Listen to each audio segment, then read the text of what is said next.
guys want to fight your classmates? Have you ever wanted to fight your classmates? What if there's a way you could do just that while promoting good physical health and mental health, while also maybe improving our economy a bit? This is Natalia Kinley, and she's watched some movies related to our subjects, done her research on the topic, and taken some important classes.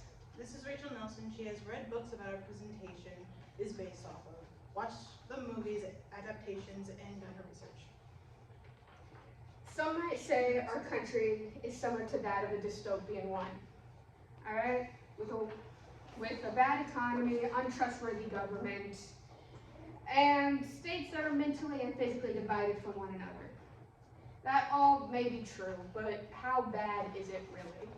In the economical sense, our economic state, we are in an inflation right now, but recently we were in a recession.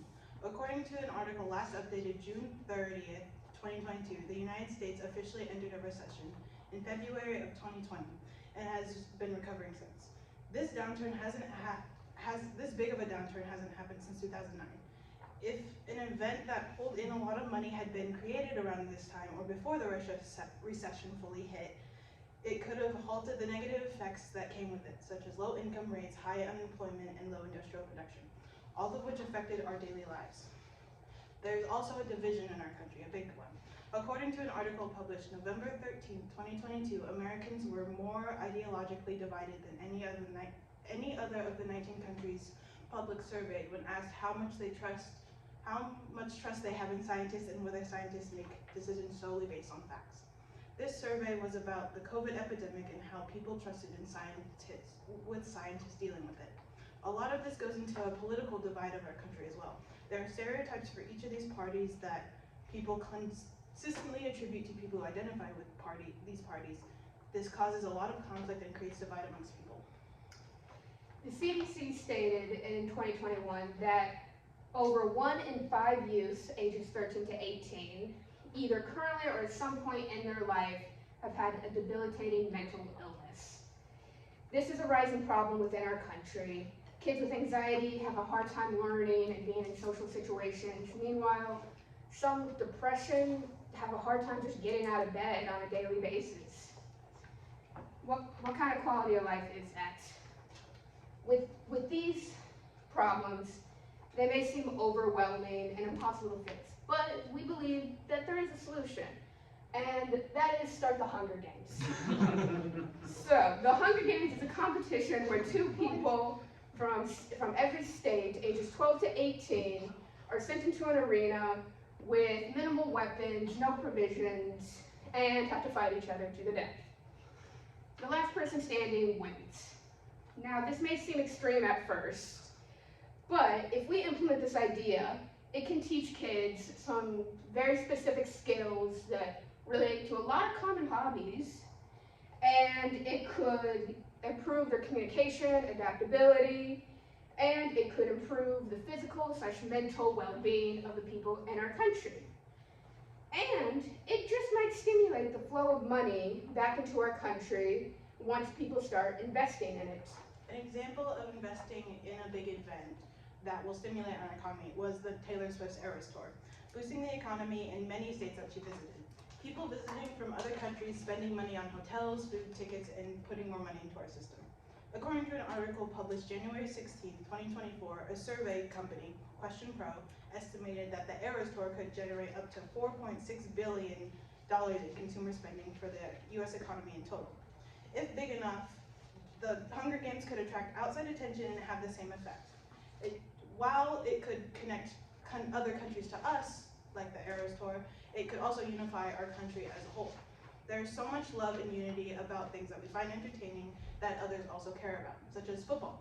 There's so many hardcore fans of this sport. According to an article published March 7, 2019, the NFL has the highest average attendance of any professional sports league in the world and has the highest revenue. People even celebrate whole days over it, such as Super Bowl Sunday. It is something many people find interesting and bond over. This event could be exactly that. If people's immediate families are involved, it could be something that they could find connection over. Like when football players are drafted and their families come together and bond over this big accomplishment. This could be the same for the Hunger Games.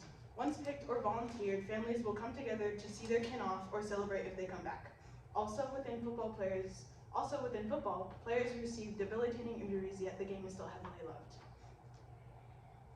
It's been studied and proven many times that spending time outdoors improves your mental and physical health.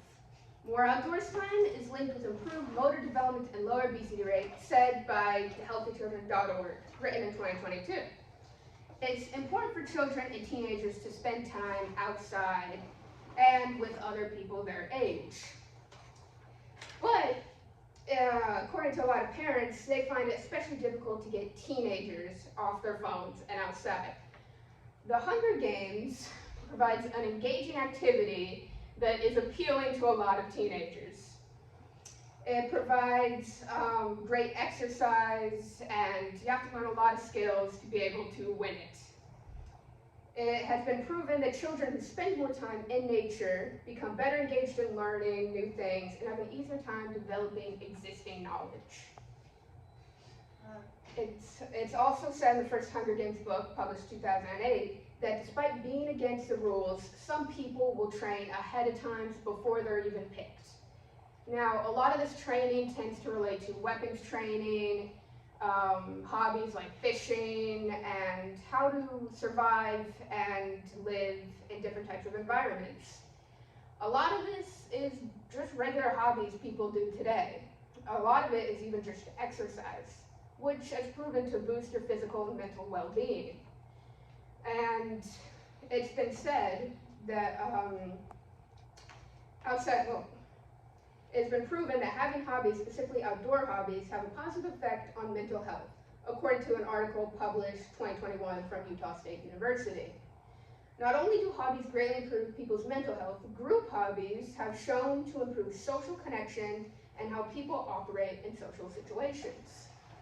A rebuttal we found with our subject is that most people probably won't find watching the Hunger Games entertaining.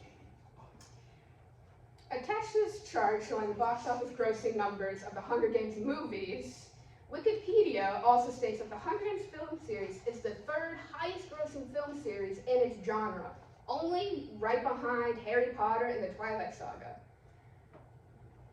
According to Rotten Tomatoes, all the movies received relatively good feedback via critics and audience reviews. The first Hunger Games movie got more than 84% critics and 81% audience ratings, while both of the Mockingjay movies and the most recent prequel received 60 to 70% critics and audience.